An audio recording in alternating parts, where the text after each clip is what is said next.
All right, Department 1 of the Superior Court is now in session. Judge Pakbung presiding. Please be seated. Good morning, ladies and gentlemen. Calling the case of the people of the state of California versus Keng and Time. Are both sides ready?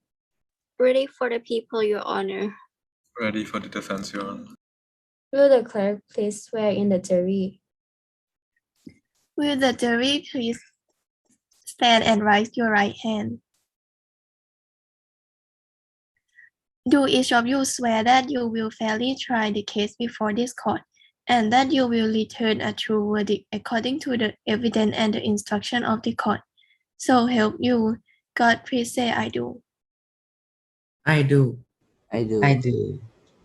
You may be seated. Your Honor and ladies and gentlemen of the jury, the defendant has been charged with the crime of killing the old man.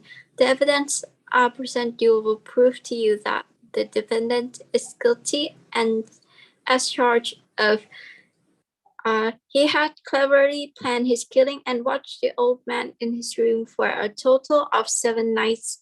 However, insane people would be able to do that. This is proof that he had long wanted the old man gone for a specific reason. From the text, it was mentioned by the narrator, so you see, he would have been a very profound old man, indeed, to suspect that every night I looked in upon him while he slept. In page 90, this confirms that by watching the old man, this does not necessarily mean that he's doing it out of his insanity, but rather to observe the old man's behavior. This is why in the same week, he mentioned that he had never been this nice to the old man, in order to convince the old man he's not trying to do any harm to him. After he had killed the old man, he was trying to hide the dead body by cutting off the head, arms, and legs. Then he took up 3 planks from the floor to put the old man's body in. This process, however, is one insane people have no consciousness to do. As mentioned in the text, then I took up 3 planks from the flooring of the chamber and deposited them all between the scantling. Then I replaced the boards so cleverly. Page 93. The narrator has the ability to think carefully and plan about how he'd hide the dead body. It's possible that the narrator is not insane because mentally unstable people will not have the ability to cleverly hide the dead body in a way where the police can't even find it. Your Honor, ladies and gentlemen of the jury, under the law, my client is legally insane, therefore is not guilty and should not be prosecuted. Look, our client has mentioned in his confession hearing things from heaven and the hell, which he has mistaken for reality. Has also heard non-existent voices and noises coming from the old man's corpse under his floorboards. Above all was sense of hearing acute. I heard things in the heaven and in the earth. I had many things in hell. How, then, am I mad? Line 46. My head ached, and I fancied a ringing in my ears. But still, they sat still shattered. The ringing became more distinct. It continued and became more distinct. I talked more freely to get rid of the feeling, but it continued and gained definitiveness. Until, at length, I found that the noise was not within my ears. Line 164 to 169. Look, these things that my client are hearing are non-existent and cannot be proven, but my client takes as reality. Above all was a sense of hearing acute. We can infer that he truly believes that the thing he hears is real. And, quote, I found that the noise was not within my ears. He explicitly, even though untrue as per confession in line 174, tells us that noises are real. All this tells us that our client cannot distinguish between reality and fantasy and is indicative of mental instability and insanity. Our client has expressed joy and satisfaction in doing and hearing something which a normal person would find extreme displeasure in hearing and doing. Quote, many a night, just at midnight, when all the world slept, it was welled up from my own bosom, deepening with dreadful echo, the terror that distracted me. I said I knew it well. I knew what the old man felt, and pitied him, although I chuckled at heart. Line 70 to 74. Quote, in an instant, I dragged him to the floor and put the heavy bed over him. I then smiled gaily to find the deed so far done. Line 121222. Quote, there was nothing to wash out, no stain of any kind, no blood spot whatever. I had been too wary for that. A top had caught all. Haha. Line 1392141. Talking about the hiding of the body. In all of these scenes, a sentence in the confession, there is a word that expresses joy or satisfaction in every sentence.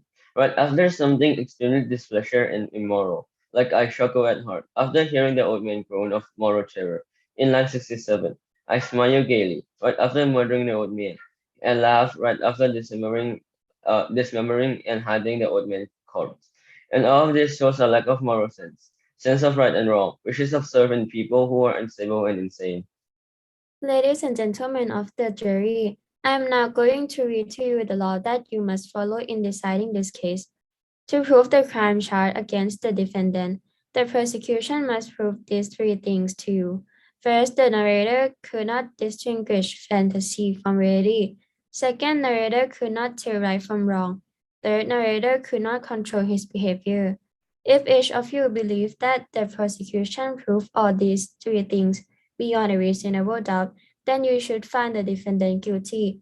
But if you believe the prosecution did not prove any one of these things beyond a reasonable doubt, then you must find the defendant not guilty.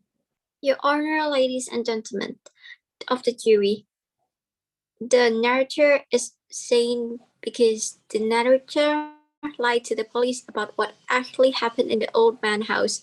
He convinced the police that it wasn't the old man as he is absent from the country, but it's his nightmare that made him scream. According to the text, I bade the gentleman welcome. The shriek, I said, was my own in a dream. The old man I mentioned was absent in the country. The officers were satisfied. My manner has convinced them. I was singularly at ease. They sat while I answered cheerfully. They chat about familiar things in page 93 to 94.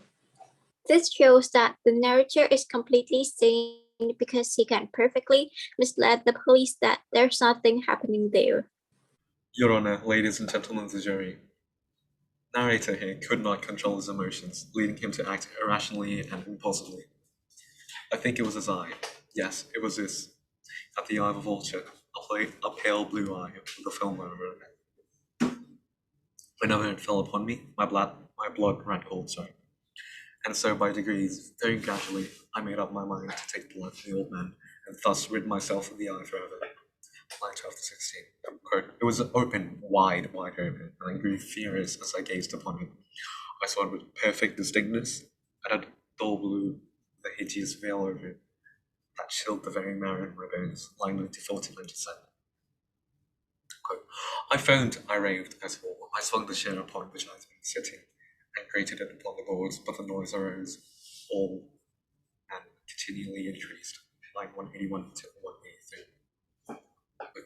These scenarios clearly show that our client does not know how to control his emotions, leading to not very carefully thought through actions and conclusions.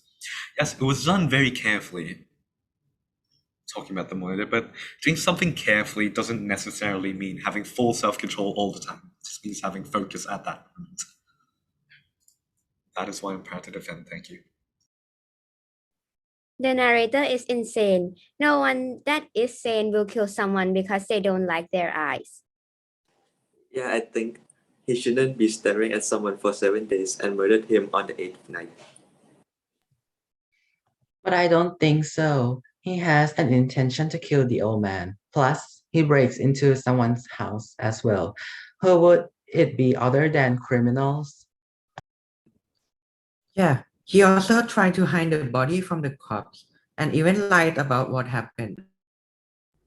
But why would you kill the old man just because of his eye? Only crazy people would.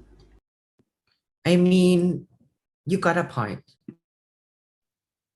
If he is a guy who murdered the old man, then he shouldn't have gotten away with it. Instead, he just admitted doing it. His behavior made it even more obvious that he's not a murderer, but just an insanity person. Think about it.